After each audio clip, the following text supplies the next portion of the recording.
Hello, this is Brian Foster on Kardec Radio, presenting the program Spiritism and the Spirit World Around Us.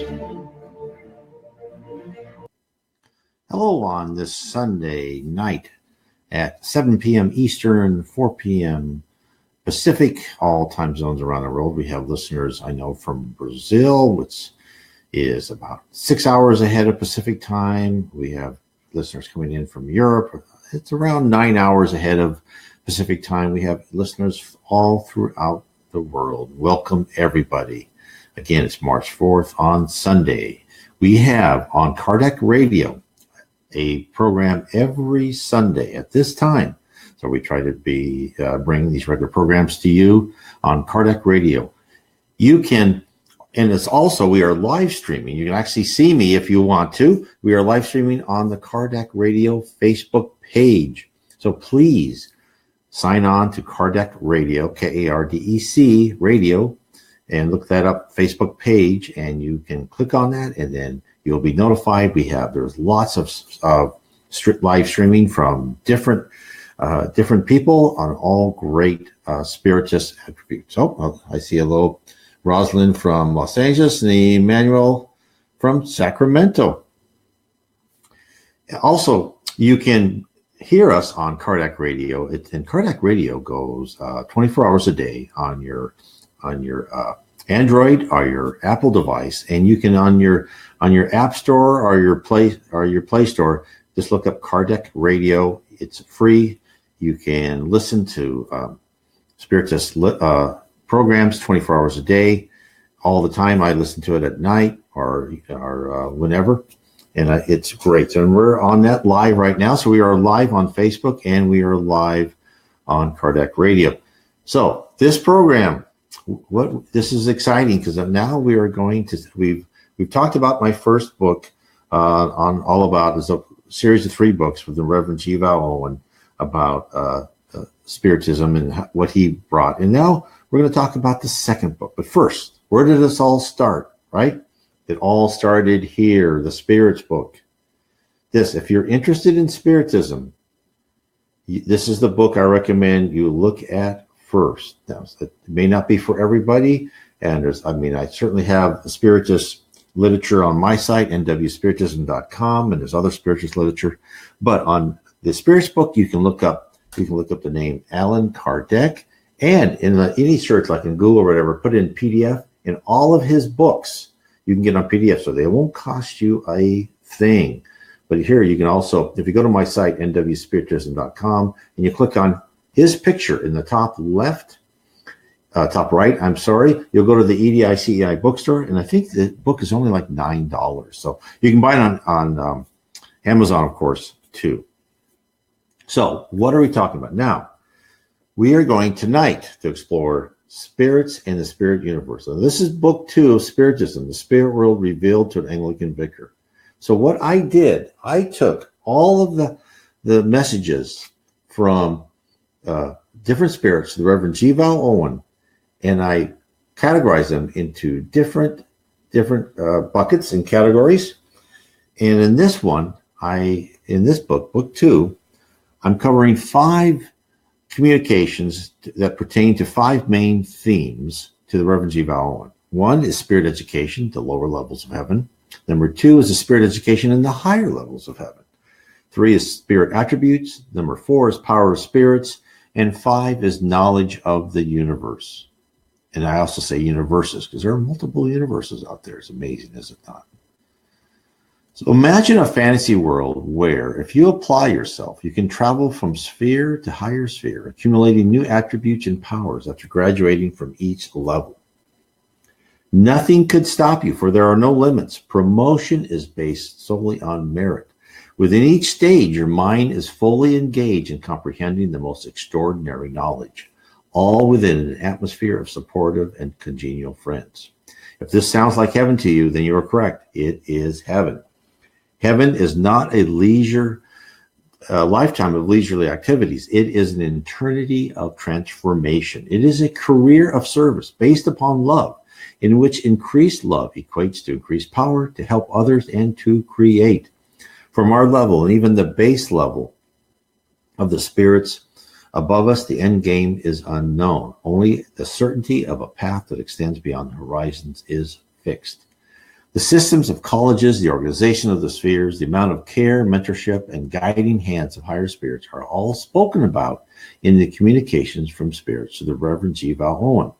We aren't given a complete encyclopedia by any means, but we are given clues, tantalizing hints of what is waiting behind the door.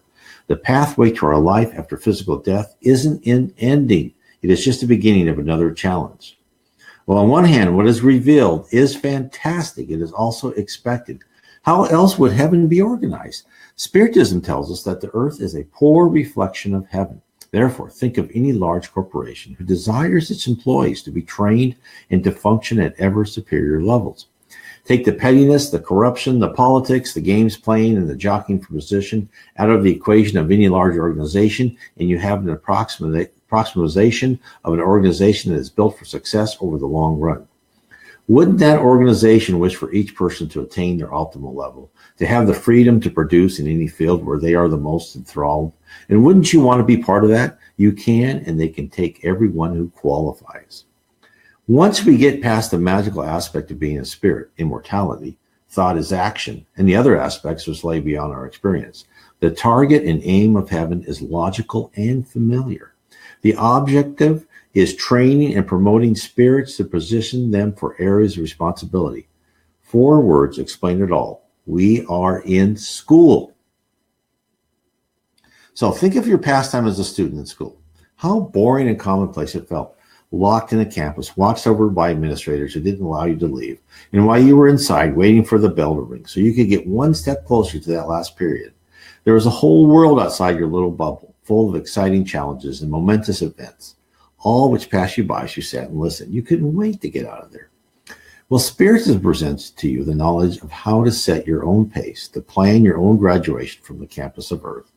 We learn how to handle the hard, the easy, and exciting classes. Spiritism supplies the fact that being trained for extraordinary missions in the future isn't boring at all, but just the first step of a long career of exciting journeys. Learn what is waiting for you. Learn what your life shall be. Learn and gain knowledge so you may depart this planet forever and embark on a trek through the stars. So, let's talk about spirit education. Very interesting. So when a spirit realizes the importance of serving others, love, charity, fraternity, and honesty, they are allowed into the first levels of heaven. This doesn't mean one has to be a saint, a perfect angel throughout your whole life. Only that your predilection is to the good, that you try your best to follow your conscience and be respectful to others. If you have followed the golden rule for the majority of your life, you most probably will rise to heaven. And once there, living in an atmosphere of beauty and love, you shall not be idle. Unless you choose to be inactive. In heaven, your free will is always respected. Now, heaven is real. It is more than just one place. It encompasses multiple universes. Similar to any location on our planet, it has an organized structure. There are villages, cities, roads, water mains, houses, government buildings, forces to maintain order, and forces to assist. There is everything and more that you would find in any country or city on Earth. And there are schools. You can see a lot of this. If I'm sure many people on this, listening to this live stream have seen the movie No Solar, and it's all there. It's you'll see it's a city, and in that city there has to be order, right? There is water. People are given food. Not great food. It's more of a liquid food, but people are given food. People are sheltered. There are roads. There are everything there. So that's why we say that Earth is a poor reflection of heaven. If you take Earth, you get rid of all the people who don't follow the golden rule, and you get rid of the pollution, and you get rid of all that stress that you have to work in order to eat, et cetera, et cetera. Although in No Solar, you are fed and clothed and sheltered, although you create your own clothes, but you don't get any other benefits until you actually help the community, which is fair. That's why we're on Earth. We learn to work, right? And that's why on Earth, it is not a good thing to pay people to be idle. In heaven, they certainly don't reward idleness. But you can be if you want. It's all up to you. So since the time of primitive tribes, children have watched their parents do what they must in order to survive. And as the concept of cities grew and work became specialized, learning became a vocation, a required period to gain knowledge of a specific profession. It is the same in the heavenly spheres around our earth. The lower regions of earth are an extension of our physical life. Whereas during our incarnate period, locked into our dense and limited bodies, our time on earth is primarily focused on correcting our faults. Our phase in the lower regions of earth, of heaven, is one of gaining knowledge. Accumulating an understanding of the spirit realm, our place in it, and exploring our potential is paramount during our stay at these junior levels. Learning is not just classroom for their lectures, speeches, exhibits, field trips, and other forms, but also one of doing whatever task that one has volunteered for will likewise entail new knowledge gain, all subtly planned out to grab one's interest and deliver a lesson or two. As stated before, no one is automatically placed into an institution of learning. The avenues of study and the timing are up to you. The spirit world doesn't pressure you. They entice and seduce you. You will be shown new and greater worlds. High spirits will give talks and explain what they do and amaze you with their experiences. Like one of those rare teachers who have lived through it all and came back to teach the young. They are full of wisdom and real life antidotes which will hold you spellbound. Allan Kardec, the codifier of Spiritism, first brought a glimpse of true heaven to us in the 1850s. Since then, more and more information has been passed to the earthly plane to spiritist mediums. The spirit realm, under the leadership of Christ, has determined that the human race is ready to begin to understand their true mission on earth and to comprehend the spheres lying unseen around them. Which was once ill-defined notions of an afterlife are now coming into focus, revealing the organizational structure and the process of continual education in the higher planes is but one more step to prepare the earth for a grand transformation. It is up to each individual to determine how to use the tidings presented by our spirit mentors. Now, let's talk about precisely what was told to Reverend Vale Owen. So again, as I was saying, the doctrine of Spiritism first revealed to the world that heaven wasn't just a destination of eternal leisure. It wasn't only luxurious gardens to wander around with other angels strolling aimlessly forever. So, knowing that, when we die, we don't emerge like a butterfly from a cocoon full of all the required knowledge and experts, whatever job we choose.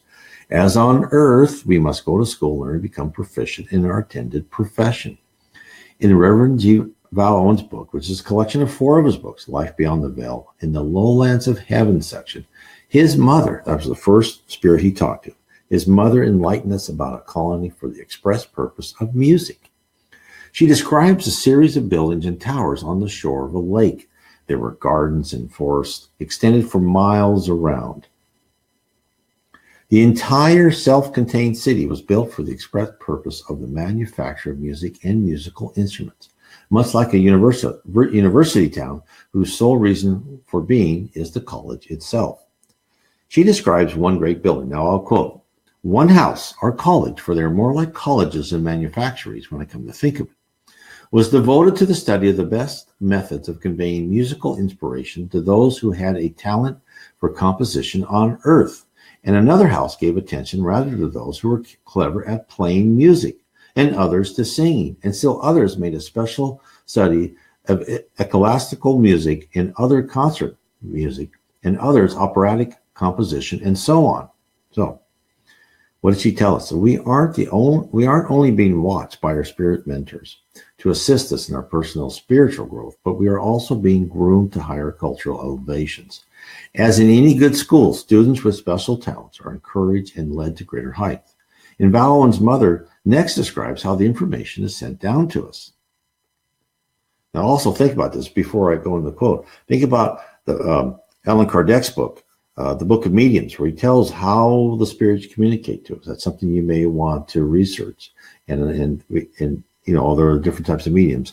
Allan Kardec says we are all inspirational mediums, meaning we all can get inspiration from spirits in the spirit world. So this is what she says. "The results of their studies are tabulated, and there their duty ends. These results are studied again by another class who consider the best method of communicating them to composers of music generally, and another body to do the actual work of transmission through the veil into the earth sphere. Here are pointed out to them the objects of their endeavors, namely those who are likely to prove most ready of response to their inspiration. These have been carefully selected by others who are trained in selection of such. All is in perfect order. From the colleges around the lake to the church or concert hall or opera house on earth, there is a chain of train workers who are constantly active in giving to earth some little gift of heavenly music. And that is how all your best music comes to you. Yes, you are quite correct. Much of your music is not from us. When she was saying, yes, you're correct. She was kind of talking to the mind of her son, Vale Owen. And much is sullied in its passage, but is not the fault of the workers from those spheres, but lies at the door of those on your side of the veil, and those on this side who are of the gloomy regions, and to whom the character of the composer gives a foothold to tamper with that which comes from us here. So, I'll let the listener determine what type of music and from which composer is divinely inspired. I read that music in the spirit world is composed of natural sounds and which serve to uplift and calm those to hear it. The same notion of music being originated in the higher spheres and trickling down for edification is in the passage in the book No Solar, a psychograph by Chico Xavier. Andre Luis, the spirit who was rescued from the lower zone by the spirit helpers from the first level of heaven, is told this: our musicians act in harmony to absorb rays of inspiration from the highest planes, and earth's great composers are sometimes brought to spheres such as ours, where they receive melodic expressions. They then transmit them to human ears, adoring the themes received via their own genius. The universe, Andre, is full of beauty and sublimity. The eternal and shining spark of life has its origin in God. So, when Vale Owen's mother talks about those on the side who are of the gloomy region, she's describing the effects of the lower zone, or the umbrella, as the Brazilian spiritists call it. The lower zone is populated by errant spirits who have not accepted the love and light offered to them. In the same manner that good spirits work on our minds by the power of suggestion, ignorant spirits with ill intentions attempt to influence our actions. The image of the cartoons we all watch as children, with the angel on one shoulder and telling us to do good, and the devil on the other telling us to do whatever gives us the greater pleasure, is actually a reality. We are on earth to accumulate the necessary wisdom to be impervious to such unscrupulous suggestions. Much like an elementary playground where the bullies love to tease and harass those who react to their machinations, so do ill-mannered spirits find great pleasure to listen to those who listen. Once they find their frivolous ideas completely discarded, the fun fades away, and so do they. So, the towers that Vale Owen's mother alluded to are placed around a lake, and when a concert is planned, each college will have selected people rise to the towers and perform the speciality. One type of instrument may be in one tower, others will have different instruments or vocals of different classes. Some towers also played a part in harmonizing or moderating the volume of the combined effort. So Vale Owen's mother describes one concert. This is what she says. We were taken to an island in the midst of the lake, and there, in a beautiful scene of trees and grass and flowers and terraces, in arbors of trees and little nooks and seats of stone or wood, we heard the festival. First, there came a chord, a long, sustained, growing louder and louder, until it seemed to invade the whole landscape and waterscape and every leaf of every tree. It was the key given to the musicians on the various towers. It died in silence, and all seemed very still. Then, gradually, we heard the orchestra. It came from many towers, but we could not tell any single contribution apart. It was perfect harmony, and the balance of tone was exquisite.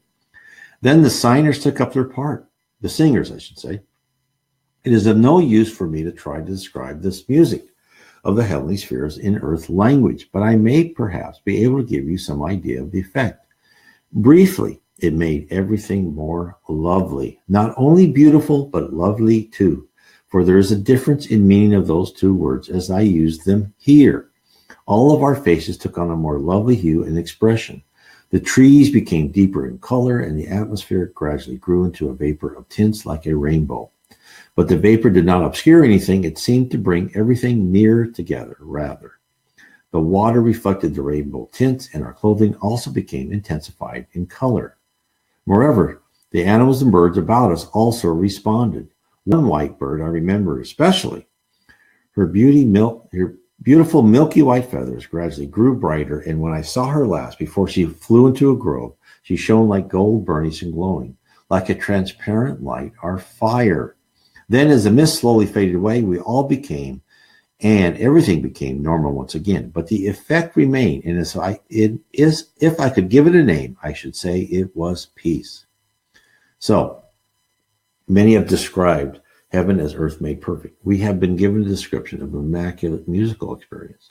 The concert is but one small peak of what awaits us and why our ordeals are worth the cost to honor be complete while we are on earth.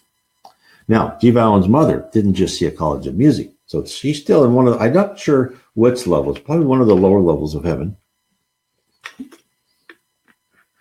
But then she went on and wrote about another series of buildings. And she was part of a group, and they went, and she and the group encountered a large building which had a series of domes, pinnacles, and turrets. And they were invited in to learn what was happening in that building. And from outside, the edifice appeared opaque. But when they walked inside, the walls seemed semi-transparent.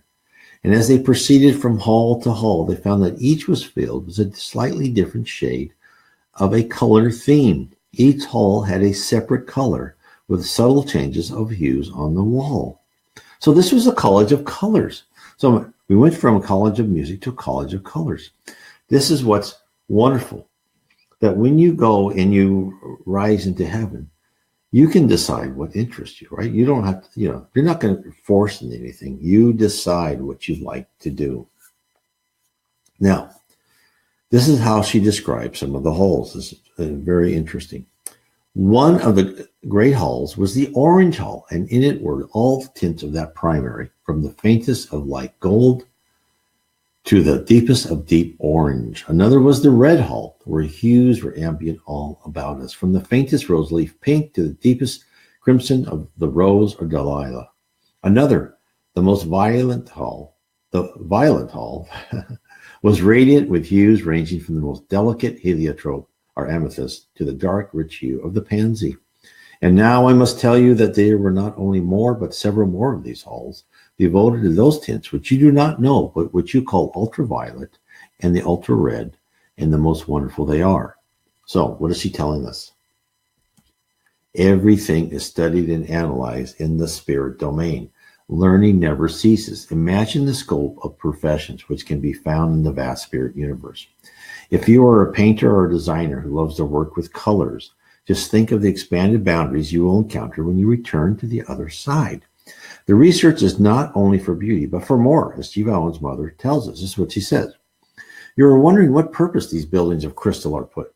They are for studying the effect of colors as applied to different departments of life, animal, vegetable, and even mineral life. But the two former chiefly, together with clothing, for both the texture and the hue of our garments take their quality from the spiritual state and character of the wearer. So just to break the quote here for a second. So we've talked about that before, right? When you are in heaven, not only is your outward appearance, right? If you are old and you go to heaven, everything goes to the middle, as they say. You will become younger, fitter, better looking. If you're young, eventually you will go into where you like to be. Some people want to be in the mid-20s, the mid-30s, the mid-40s, whatever. You will go as you see yourself, as you will also create the clothes that you wear. That will be created by thought. Remember, thought is action in the spirit world. And you can exercise your thought more effectively as you graduate from level to level to level. So, our environment, this is what I'm going on with the quote, our environment is part of us, just as with you, and light is one component, and an important one of our environment. Therefore, it is very powerful in its applications under certain conditions, as we saw in these halls. I am told that the results of those studies are handed on to those who have charge of trees and other plant life on Earth and other planets. But there are other results which are too rare in nature for such application to the grosser environment of Earth and the other planets. So, of course, only a small part of these studies is handed on in your direction. So, the spirit universe is vast and populated by a multitude of levels of spirits, inhuman-like incarnates, all toiling on diverse planets to become pure spirits. All work together for the betterment of us all. Keep in mind, we don't detect the life forms around us. They exist on different planes and in different dimensions and in different densities. Our senses and instruments are capable of detecting only a small part of the true environment around us. So the books of communications from the Reverend G. Vale Owen exposes more of the life of the spirits, right? When one has read the series of books by Andre Luis, in which he chronicles his life in the celestial city of No Solar, one thinks they have learned all there is to know about the first level of heaven, where in truth we are but shown a small slice. For example, in the passage above, Owen's mother speaks about clothing responding to the rare in their surroundings. When reading No Solar, one thinks that people wear regular clothes. Yes, maybe more tunics, but clothes which do not change. But upon deeper exploration, I found this passage in the book, In the Realms of Mediumship, Andre Luis' book, psychographed by Francisco Chico C. Xavier. There's discussion on thoughts and how they mold the form spirits adopt. When a spirit tells the group, this is what is said in this book, Realms of Mediumship.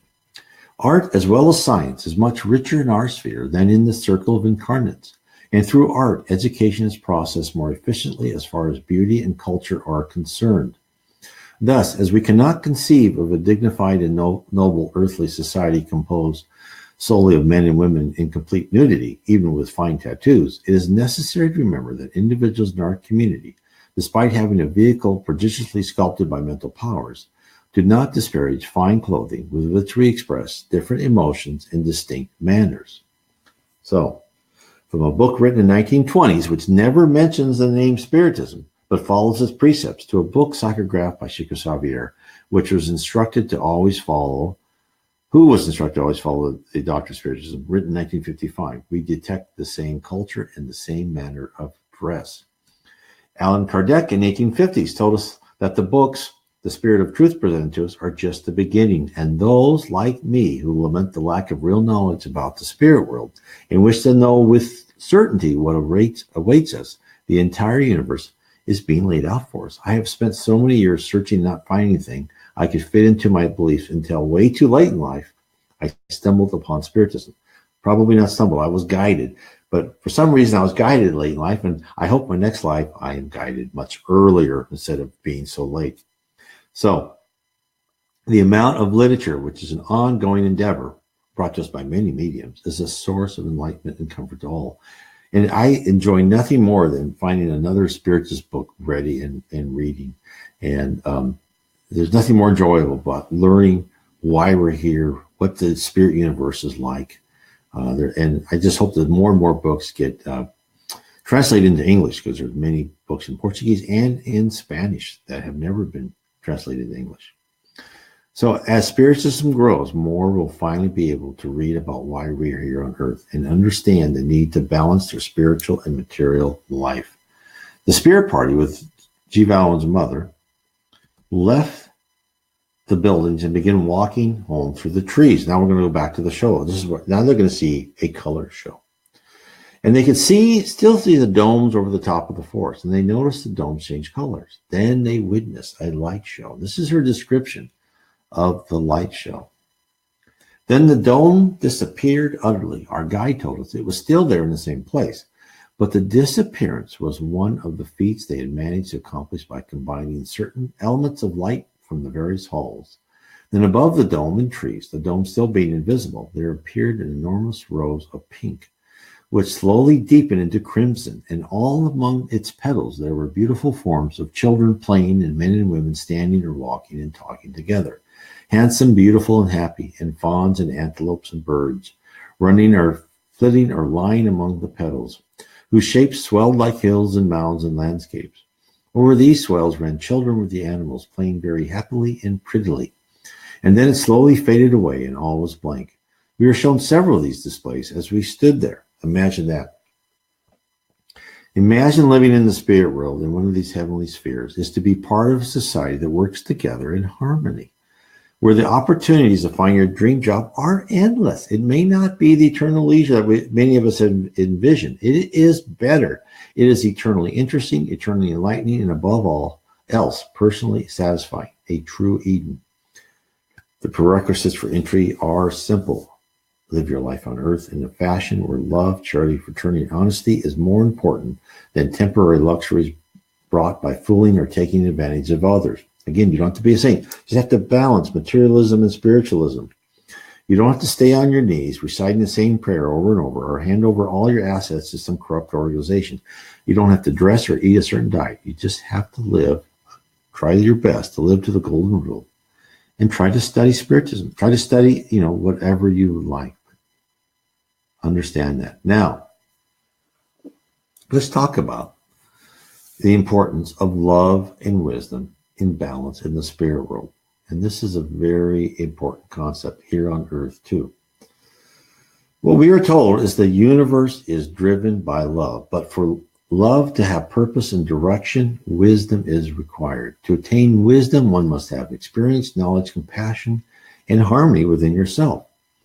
And the Reverend Owen's mother, who communicated to in his book, this is again in the Lowlands of Heaven section, talks about the synergy of love and wisdom and its importance in the spirit realm.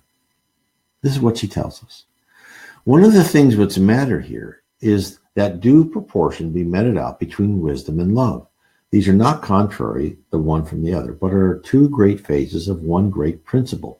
For love is to wisdom as the tree is to leaves, and if love actuate and wisdom breathe, then the fruit is healthy and sound. So she gives an example of this when she and 4 other souls were given a task to journey to a colony and render assistance. And first they went to a college where they wanted to inquire about how they should approach the problem. The Spear group met the principal of the college, and we are told that in his physical life he had been a diplomat of great ability, but he was not famous. In the spirit world, he was of great countenance. His benevolence and love gave him a glow that would mark him as a high spirit. And he quickly set the small troop at ease. The group explained to him about their mission. After listening for a while, he told them this. He says, "Well, my dear pupils, for you are good enough to become for a little time. What you have told me is very interesting and also very general in the work in which you are now engaged. Now, if I were to solve your perplexities, you would go back to your work with light hearts. But you would probably find that the solution, when it came to work out, would not be without many flaws in the working. For just those points which are necessary to remember are those little things which can best be learned by experience. And experience is the only thing which can show you how great these little things are. Come therefore with me, and I will teach you what is necessary for you to learn in a better way." Whereupon he led them to a tour of the gardens, right? So with any airy conversation, he described the stream all around. So as he was leading them around, he was saying, "Oh, look at this," and they crossed a small stream. They entered a small Egyptian temple. And so they were just spellbounded by, him talking as he was walking through the garden. And they entered the small Egyptian temple, and carved on the floor beneath their feet and in the middle of the room was an intricate map and full of lines and symbols. Now, this is what he told them. Now, he pointed at the full of lines and symbols. "Now, this is the plan of my house, and these grounds for which I have told you. Here is marked this little place in which we sit. We have come, as you will see, a considerable distance from the gate where I met you. And you were all talking so much of the pretty things as you saw as you came that not one of you gave heed to the direction in which you came. It will be good practice, therefore, not altogether lacking in pleasure, for you to find your way back again to me.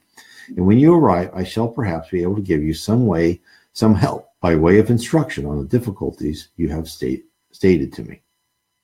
So then Valens, that's what he told them. Then Valen's mother tells us that when he left, the group looked at each other and they all laughed at their combined foolishness, right? So spirits laugh, spirits tell jokes. So no one had a clue why they'd taken on such a random route to the gardens. And so further proof that when we pass over to the less dense life, we are the same obtuse souls who miss most of the events rolling around us, oblivious to all except what we focus on as we travel through our daily routine. Thankfully, our sense of self-depreciating humor survives the separation of the spirit from the physical body. So then, the group inspected the map. It was full of lines and intersections. They weren't sure which line led to where. They did see the entire estate was enclosed by a large circular path. They determined if they walked continually outwards, they would meet the circular path. From there, they could arrive at their destination by walking around the outer footpath until they encountered the gate where the principal waited for the group. The 5 took off and journeyed a considerable distance. They knew they weren't able to pick the most efficient route, but they did gain their destination. The principal congratulated them on their achievement and proceeded to praise them of the lesson they acquired. This is what he told them. And this is interesting because this really shows the whole Socratic dialogue. This, Socrates, again, who was on a mission from Christ, right? And he was actually, I always say that he was kind of foreshadowing what Christ would tell us, right? Love and honor, honesty, and God wants love, doesn't want sacrifices, and might is not right. All things that Socrates was killed for, right? They didn't like that message, and they didn't like the message that Christ sent too. But it's coming through. So this is what the principal said. First of all, the thing is to make sure the direction you wish to go, and the next thing is to take not the path which seems the shortest, but the one which seems surest to lead you right in the end. The path will not always be the quickest. It may lead you to the borderline where infinity shades off from the realm you know. Still, beyond the borderline, you are the better able to see both the extent and also the limitation of the estate you are negotiating. And it is only a matter of steadfastness and patience, and the goal you desire is quite sure to be won. So, look at his explanation. And within his explanation, one can detect how the spirit world constructs the plans for our lives. We are not built and trained as if we came off an assembly line. Each of us is crafted with love and care. Our ascent to become a pure spirit is not a straight line, but a complex, inspiring marathon where we test and enlarge our personal boundaries. Next, he expounds upon the importance of analyzing the whole unit. That's what he says. Also, from just beyond the boundary between the local and the infinite, you are able to see that, although it contains within itself paths winding and many, in valleys and groves which you cannot see very far away, yet that, viewed as a whole, is perfectly symmetrical. A true circle, in fact, which for all the seeming maze and medley within, yet as a circle, contains within itself a perfect geometrical entity, simple in itself, constructed as a unit from the larger, wider point of view, perplexing when passing through its path inside the boundary line. What is he telling us? Only by stepping out of the problem can one grasp it and place it in the correct context. Plus, by identifying the object, the principles of its operation and the scope of its reach may be deduced. The wise spirit also explains what this means. That's what he says. Also, you noted that as you followed the curve on its outer side, you were able only to see a little portion of it at one time. Still, knowing that from its shape, it would lead to the place you sought. You were content to follow on it in faith based on reasoned conclusion. And true enough, here you are, and proved by your presence that your reasoning was, at least in the main, sound. So, what's he telling us again? Understanding the whole allows certainty when analyzing the parts. This is how we are looked upon by our spirit benefactors. This is why the books of Vale Owen and the books by Chico Xavier is that when you read it, and sometimes you have to read it multiple times, and if you look at it from different angles, there's so much more actually revealed of how we are looked upon and how we are manipulated, in a sense, in order for us to learn. They know, our spirit benefactors, they know us, and they know where we are going, where we have been, and they peer into our strengths and weaknesses to place the next level of achievement, or to remove that self-inflicted blemish, all built to propel us to perfection, each in our own little way. One hears a similar method of analysis in the books by the Spirit Andre Louise, where in his role to support spirits and incarnates, he chances upon numerous in need. And in many cases, if you've read the books, the series of Andre Louise, he sees a soul in distress. And he always, but he wishes to immediately provide comfort and assistance. And invariably, he's told, slow down, analyze the problem, to take the time to learn what has brought the poor soul to their current state, and carefully question if any support would actually provide benefit. So we're told from the Reverend G. Vale Owen on the books by Andre Louise, we're told the same thing, to analyze the problem. The goal of the spirit realm is to lead us to love, a love guided by wisdom. Wisdom only accumulates by a series of incidents and hard knocks, unfortunately, coupled with our capacity to learn from the skirmishes we must live through in life after life. Hence, our need to not only be born one time in a physical body, where we are the most vulnerable to emotion and pain, but to come back time after time until the lesson sinks in. Love and wisdom are what made possible the plan for our lives on earth. Higher spirits, well grounded in knowledge and fraternity, for all help fashion our destinies. Someday, when we have accumulated enough acumen, we too shall play an integral part in people's lives. So this, I'm hoping this gives you great insight on how the spirit world watches us, looks at problems. And in essence, they look beyond it. It's the whole arc of evolution. And it gets to the next part of what was learned in these lower levels of heaven, because you learn the processes, right? You're not a creative spirit yet. You're not creation stuff. You're just finding things out. You're still an undergraduate. You're still learning basic chemistry, math, right? You're still learning how to write, etc. But you're learning how everything works. And this is how all of this is starting to be sent to you as you go higher and higher in heaven. This is what the errant spirits, this is what the spirits stuck on the umbral or the dark abyss, which is below the surface of earth. This is what these poor souls are missing by their pride and their reluctance to be humble and to learn. Like this, right? What did Christ say? Be humble. Come to me as a child. And that's why there's so much truth in that. We don't know everything. We know almost nothing, right? So let's talk about how this arc, this way of looking at problems. So when we were young, we thought of the animals in the entire world as static, right? While we knew we'd grow older, we thought everything else stayed the same. Mountains didn't move, oceans didn't recede, and humans would always be human. And this is not how it really works. Our own still evolving science tells us of the evolution of the planet, plants, and animals. Nothing is ever at rest. There's an innate dynamism at work, spurred on by interactions with other plants, animals, solar systems, and even galaxies. We believe the waves of change are the result of random and chaotic factors. It is not. Modifications down to the smallest detail are planned and effected by the spirit world, not by the sudden command by a demigod, but by the manipulation of the particles of the universe, whether it be a slow planetary gravitational forces, spiritual waves of thought, or slight changes effected by the spirit world in DNA. The world is being pushed along. And this is all illustrated in, again, the Reverend Vale Owen's books.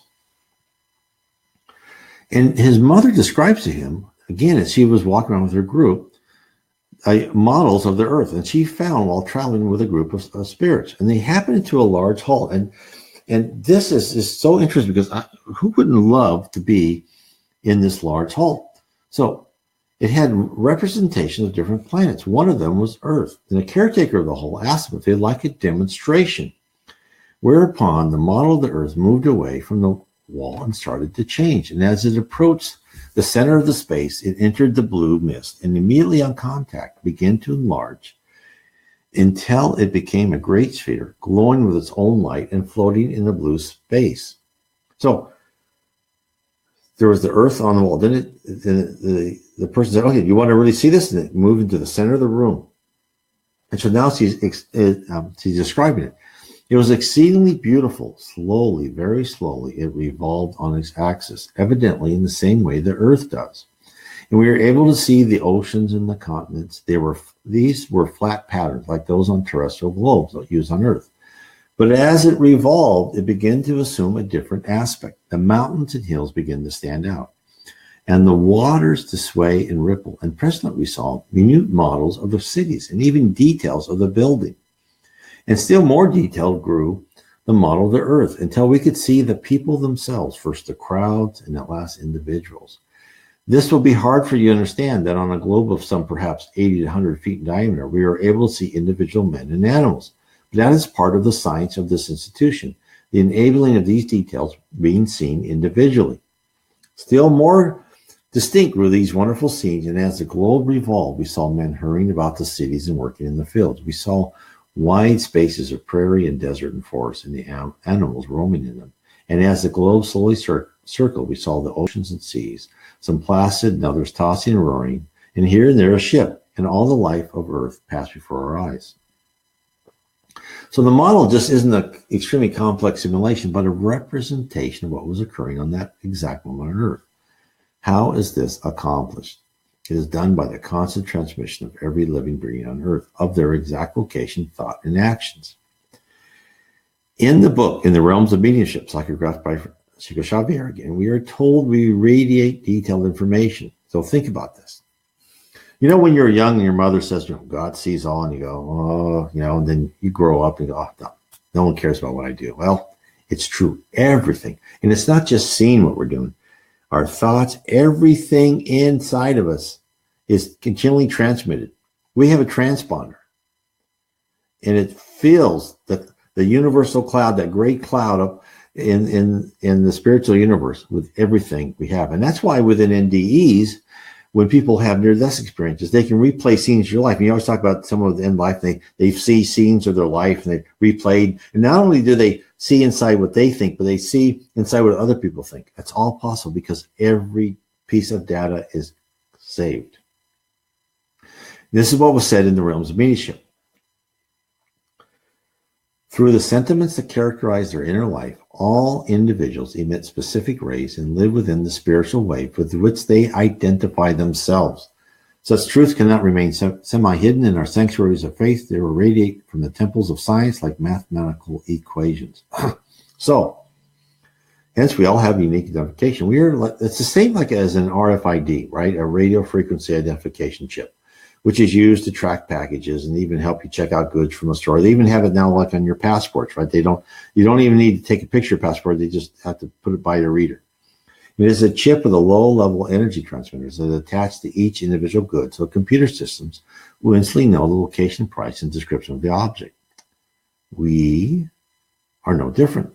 The spirit world tracks and stores our whole life, all of our previous lives, and everyone else who has ever lived, including all plants, animals. Imagine having a database of such infinite proportions. One could play back and forward every event that ever occurred in the history of the earth, and that is what happened next. This is what she describes. Soon then, the scenes begin to change on the revolving sphere, and we were taken back through the thousands of years of life of the earth and the generations of men and animals and plant life, which had been from the present to the ages when men were just emerging from the forest to settle in colonies on the plains. Now, I must explain here that history is not followed as historians follow it. These phenomena were not of nations and centuries, but of eon and species. The geological periods passed before us, and it is intensely interesting to watch what men called the Iron Age and Stone Age, the Ice Age, the floods, and so on. And those of us who understood enough to follow it knows that these ages were rather arbitrary names. For the Ice Age, for example, might correctly describe the state of things in one or two regions of the earth, but there was by no means ice everywhere. And as we saw the sphere revolve, also we noticed that very frequently one continent was in one age and another continent in another age at the same time. The exhibition ended, however, when the earth was well progressed, and as I said, the advent of man was already an accomplished fact. So the displaying of real-life data, being able to rewind, fast forward, or play any at will, allows for general trends, rules, probabilities of events, and many other theories to be either proven or discarded. From this, one could discern the vital variables upon which our life and our society turns. Hence, the spirit world knows full well where the human race has been and where it is going, and they realize the levers to pull to guide us individually and collectively to a target state.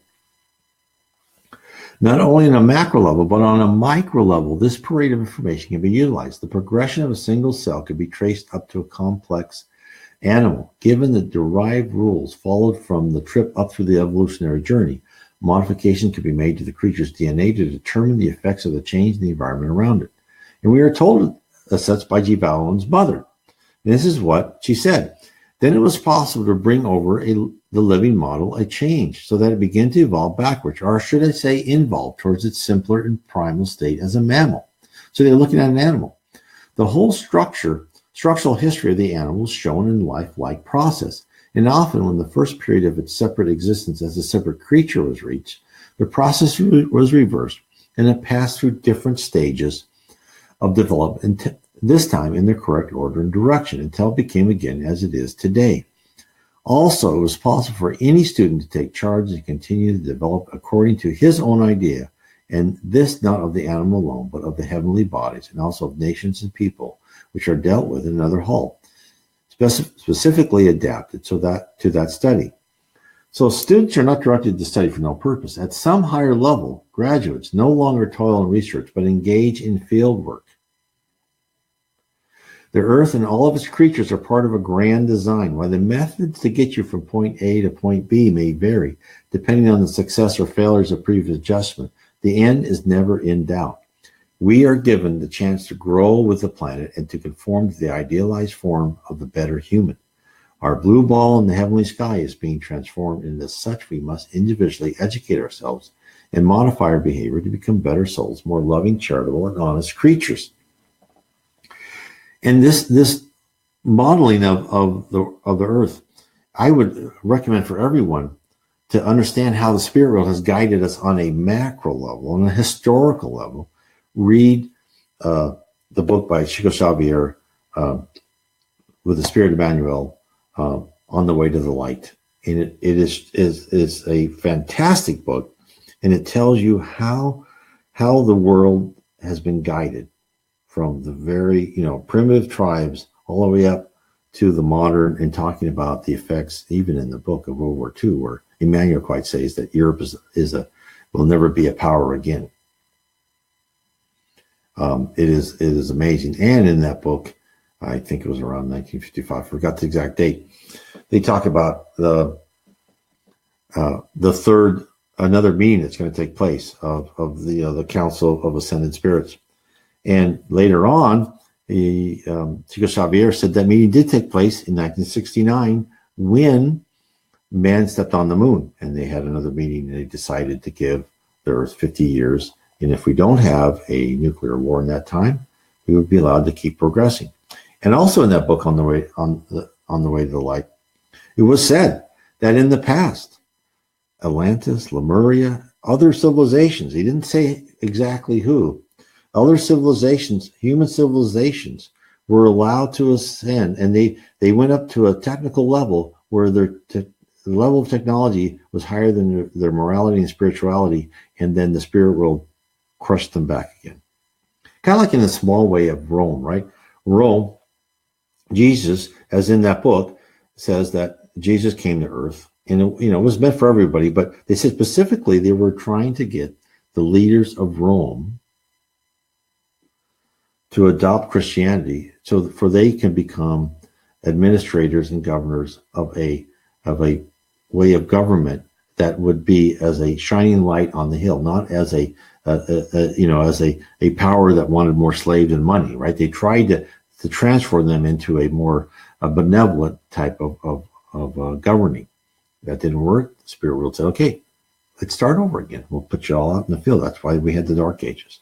So all this is really interesting. So this is where that, with the books by Vale Owen, Spirit and the Spirit Universe.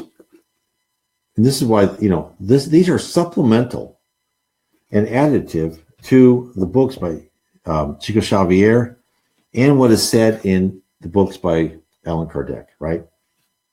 This is why the more you study, the more you understand what the spirit world is trying to tell us on a micro level, meaning like on a personal level. What do we need to do?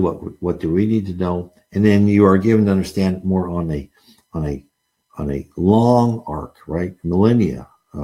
You understand better. Don't get upset about politics. Don't get upset about different institutions, because these will all transform. These will all change. And it's all about our edification. It's all about each of us learning how to become better people, and the whole human race learning how to become better people. So I want to thank everyone for being with us today on streaming on Kardec Radio and in Kardec Radio Facebook page.